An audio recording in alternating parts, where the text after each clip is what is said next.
I'm Douglas Mason, President and CEO of Rainy Mountain Royalty Corp., RMO on the TSX Venture Exchange. Rainy Mountain's Brunswick property is located in the Rideout Shear Zone in Ontario. With grab samples running as high as 32 grams per ton gold, a drill program will commence this spring to test the numerous targets located by recent groundwork. For more information, visit our website, rmroyalty.com.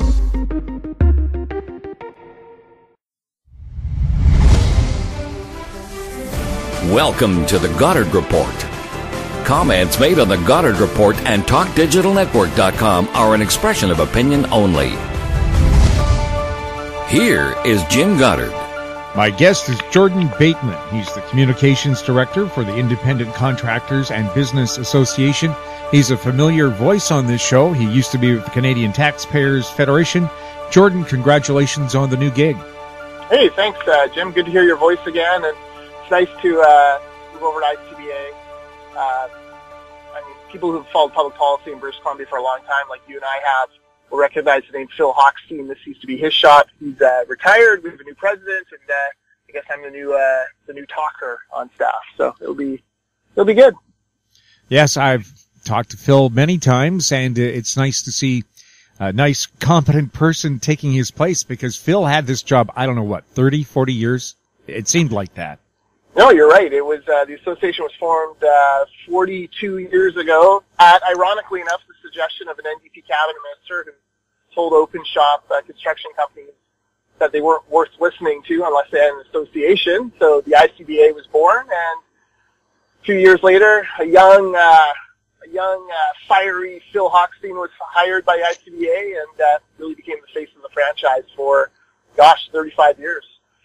And he retired, and we still call on him from time to time for his expertise and brilliance. But he certainly deserves some thanks from those of us who care about the construction industry in BC. The association is 42 years old, but perhaps for our listeners, it's something that they don't know a lot about. Can you tell us about the Independent Contractors and Business Association? What does it do, and who's in it? Yeah, so ICBA, we represent 2,000 companies and clients, mainly in the construction industry, although also in the responsible resource development industry. And these are basically the people who build BC, and we try to speak out for them on public policy issues. Staunchly pro-enterprise group, proudly free enterprise as far as trying to have open bidding, all that kind of thing. But we also have huge skills development programs. We actually train more than 3,500 people a year in professional development training. We're the single largest sponsor of construction apprentices in the province. We have 1,300 young men and women out there today apprenticing through ICBA. And then we also have an insurance company that offers benefits for non-union construction companies, people who want to take care of their workers and make sure that they're attracting, retaining the best, and offering them benefits packages. So we are also a benefits broker. So it's a big organization, about 40 employees, and one of the kind of the proud institutions of British Columbia public policy building, and definitely an important voice when it comes to construction issues. Jordan, right now, Site C Dam up north in BC is, in limbo, I think. Of course, the Liberals were developing the hydro site. The NDP and Greens not so keen on it. How do the contractors feel about it? Well, we are staunchly, rabidly pro-Site C. And, the reason why is simple. Today on that site, 2,265 men and women got up, put on tool belts, and went to work to build Site C. Now, to put that into context, construction, huge part of the BC economy. It's about 9% of the BC economy. We have about 200,000 men and women across the province who work in construction. So fully 1% of BC's construction workers, more than 1%, are tied up on Site C building that $8.5 billion dam project.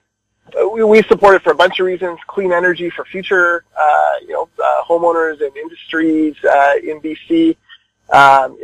These are about as long-term construction jobs as you could find. I mean, there are people working on that site who will work there between 7 and 10 years. And, for the economy of Fort St. John, a city of 13,000 people in kind of the northeastern portion of BC, it is an absolutely vital project to their future. So, yeah, we're big supporters of Site C and have been for a long time, and we have many of our member companies are up there working, and we're going to make it as miserable as possible for the NDP and Green Party if they're going to play political games with those people's livelihoods.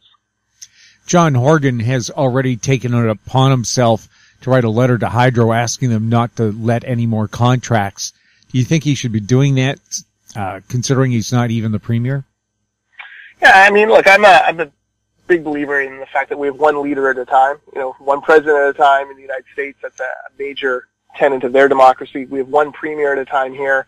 I would have liked to have seen him hold his powder.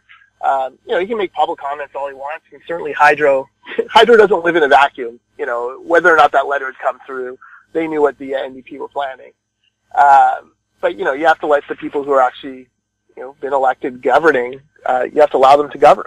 So, the shoe will be on the other foot someday. There will come a point where I'm sure the NDP Green government will be falling apart and they're about to lose power, and, someone, whoever's leading the BC Liberals may say a certain thing, and, John Horgan will get all bent out of shape about one premier at a time. But it's one of those things that, he probably should have respected, because I'm a big believer the way you come in to a job is the way you end up going out in a job. So you got to be careful of that.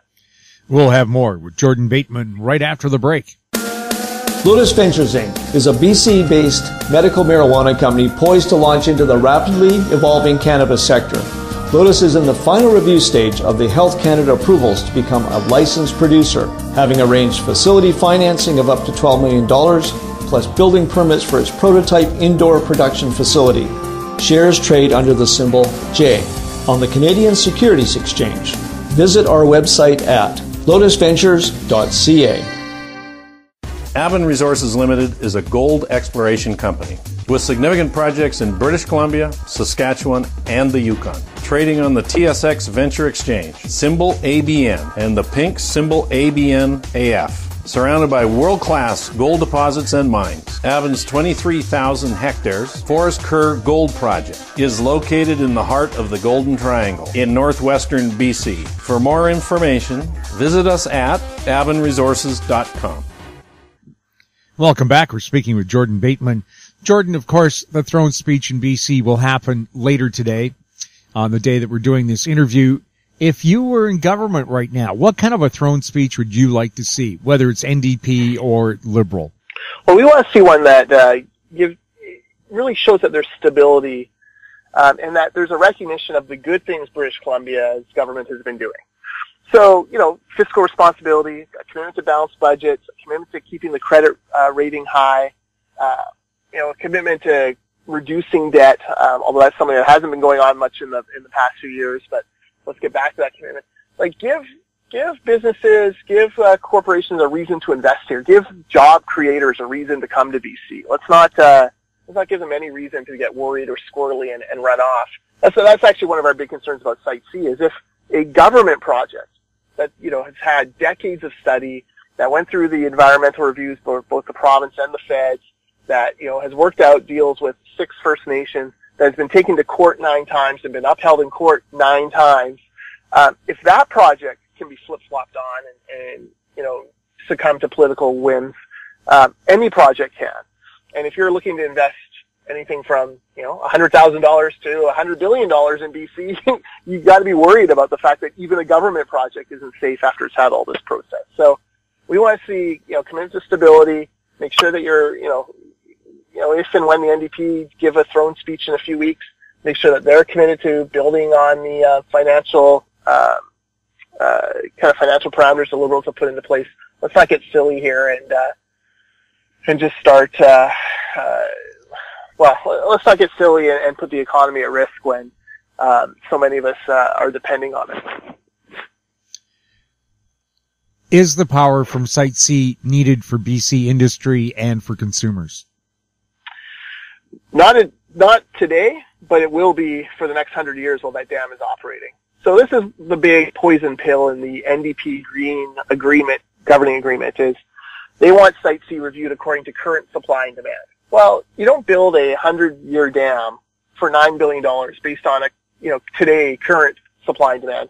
You're building it for 5 years from now, 15 years from now, 55 years from we're going to need that electricity. And certainly, if you care about climate change and you're committed to the Paris agreements, which, we thought Andrew Weaver was, he's a climate scientist for God's sake, you should be trying to find a way to move from fossil fuels to hydroelectricity. It's the cleanest form of energy. In fact, Andrew Weaver supported Site C in 2009, 2010, calling it clean energy and exactly the kind of project BC Hydro should be doing more of. So, we need this. We need this energy. You and I have talked before about Gregor Robertson's goofy natural gas ban. If that ever really took root, you're talking about needing massive amounts of electricity to power Vancouver. Just to replace the natural gas in British Columbia, you would need 30 Site Cs to replace that energy. So that gives you an idea of just how important this project is. We need this clean energy, and we need it for, the future and for the industries that are going to locate here. Yeah, it's a little hard to promote the use of electric vehicles and then not have a source to power them. Have they done any studies about how many more people will be using electrics in the future? Yeah, they've done studies on that. They've done studies on how many more people are coming to British Columbia, and how you're going to need to power all of that. You think of, trolley buses as other suburbs densify in the Lower Mainland. You're going to see that trolley bus network grow from just being in Vancouver to being, throughout Burnaby and New West and all these other places. Like, you're going to need tons and tons of electricity. Just think of all the screens we now have. The argument is, power demand's been flat for a few years. Well, that was partly due to the 2008 recession, which, set back industry and closed a bunch of mills and big energy users. And part of that is because of Power Smart and the conservation efforts. But really the low-hanging fruit on conservation now has been found, it's been picked. Conservation now will never kind of render the same rewards as it has in the past. So we now, we've tightened our belts almost as much as we can on conservation. Now you got to make sure that you have enough power to actually, fuel all these things. So, of all the arguments, the argument that we're not going to need this power, I think is just the dumbest one that the Site C opponents put out. We'll have more with Jordan Bateman right after this. I'm Larry Ray, President and CEO of American Manganese Inc., listed on the TSX Venture, ticker symbol AMY, A-M-Y, with proprietary patents in the U.S., China, and South Africa. Our focus is on recycling lithium-ion batteries for electric vehicles. China recently legislated the responsibility for recycling onto their electric vehicle manufacturers and importers. For more information, please visit AmericanManganeseInc.com or phone me, Larry Ray, at 778-574-4444. In Goddard we trust. Welcome back. We're speaking with Jordan Bateman.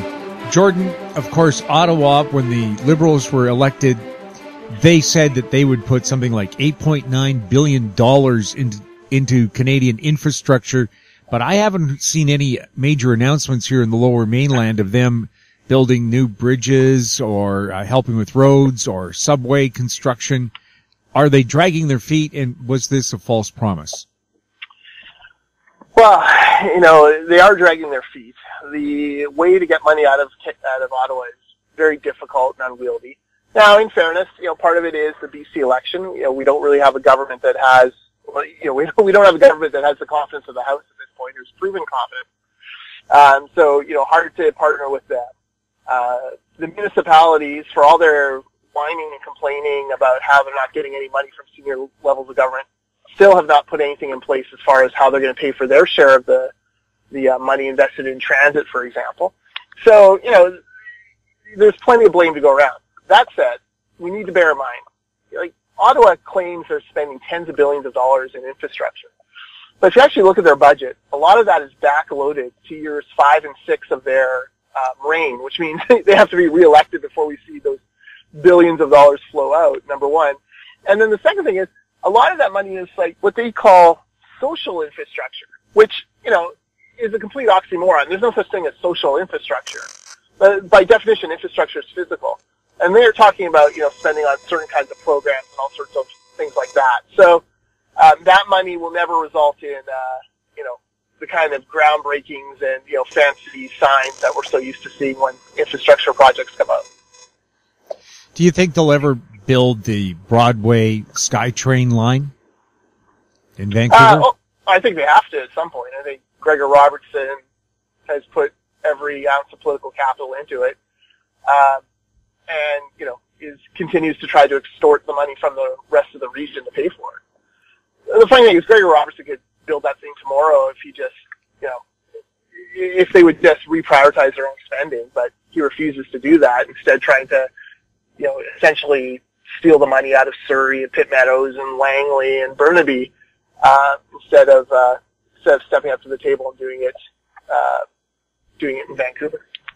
What about the Vancouver plan to dismantle the viaducts that conduct a large volume of traffic in and out of the downtown core of Vancouver? Is it necessary to take them down, and should that money being used to take down the viaducts be used to build the Broadway subway line? Sure, that would be a great use of that money. I don't understand why Gregor Robertson wants to make it so difficult for people like me who live outside Vancouver to come into his city to spend money.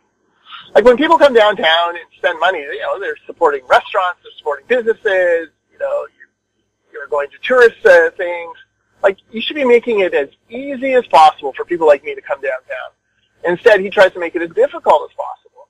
And I just don't understand that logic. Like, why are you, this is an infrastructure that you need to build. Like, it's there. It's still well within its lifetime of usefulness. It's used every day. I mean, for Pete's sake, it backs up every single day as people are coming into work in downtown. I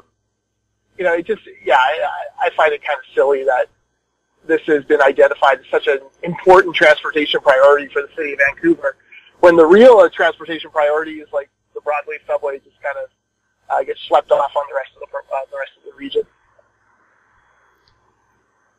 Are you concerned that governments aren't looking at the real needs of people? They seem to get these policies that I don't think have been really thought out. And if instead of taking down, for example, the viaducts, why can't you build over top of them, like the Van City building at the Main Street SkyTrain station? Sure. I mean, there's lots of ways around that.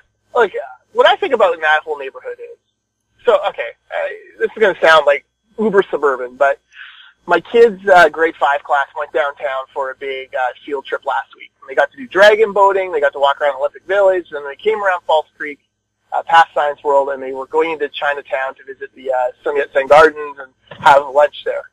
And they walked through that park right by the viaduct. And the parents there who were along the trip were horrified because they saw not like 5 or 10 needles on the ground, hundreds of discarded needles all throughout this park. And, they were like really kind of constraining the kids, like, walk this way, trying to make sure that, they weren't stepping on needles or, interacting with them or anything like that. They get into the International Village, which, pretty modern mall, to use the washrooms and stop at the Starbucks. The washrooms are out of use because there's been some sort of drug incident within them. Like, just shocking, and probably the last kind of field trip for that age group from Langley going into Vancouver, at least in that area. Now, this is right in the shadow of the viaduct. So here we are spending how many millions of dollars? How many years of dialogue? How many, stakeholder meetings over taking down that viaduct, which is working fine, and right next to it is a park, covered in needles and having, all sorts of major, health, social issues. What are we focusing on here? Like, what are the priorities for Gregor Robertson? It just boggles my mind that his ideology is so blind to, the bigger problems in the city. Well, we do know how he likes to surround himself with communications bureaucrats. And you'll recall, Jordan, it was August last year that I put a call into the mayor about the deterioration of the Granville Mall and how people don't feel safe going there anymore. So, I guess we're almost celebrating the anniversary of that phone call. And I do put phone calls into his office now and then, and for some reason, almost 300 days now, he hasn't found the time to talk to us for 10 minutes. Yeah. You and I talking about this silly. It's just embarrassing that all those communications people, they couldn't spare the mayor once to do an interview on some of these issues. But, no one wake up the mayor. He's busy sleeping in his office. Game of Thrones, by the way, is coming back, Jim. And the one thing I learned from Bob Mackin getting the mayor's calendar through Freedom of Information is that the mayor never misses an episode of Game of Thrones. It's actually the only kind of pop culture thing in his mayoralty calendar. So at least you know where he'll be on these next 7 nights, Sunday nights in during the summer. If we can just find out where he's watching Game of Thrones, then you could actually maybe just kind of ambush him for an interview. Well, I'll invite him the next time I have a wedding, Game of Thrones style. That's right. Winter is here. Let's do it. Jordan, thank you so much for being on the show. Hey, my pleasure. My guest has been Jordan Bateman, Communications Director for the Independent Contractors and Business Association. Jordan, what's your website? We are ICBA.ca, but if folks are listening, go to Facebook.com/the ICBA. We're doing a ton of great stuff on Facebook, including a pretty hilarious video that's starting to take off called Leave It to Weaver, where we put up funny things that Andrew Weaver has said, or scary things Andrew Weaver has said about the future of BC's economy. Jordan, thanks again. Anytime. You're listening to the Goddard Report on TalkDigitalNetwork.com. Find us on Twitter at TalkDigitalNet.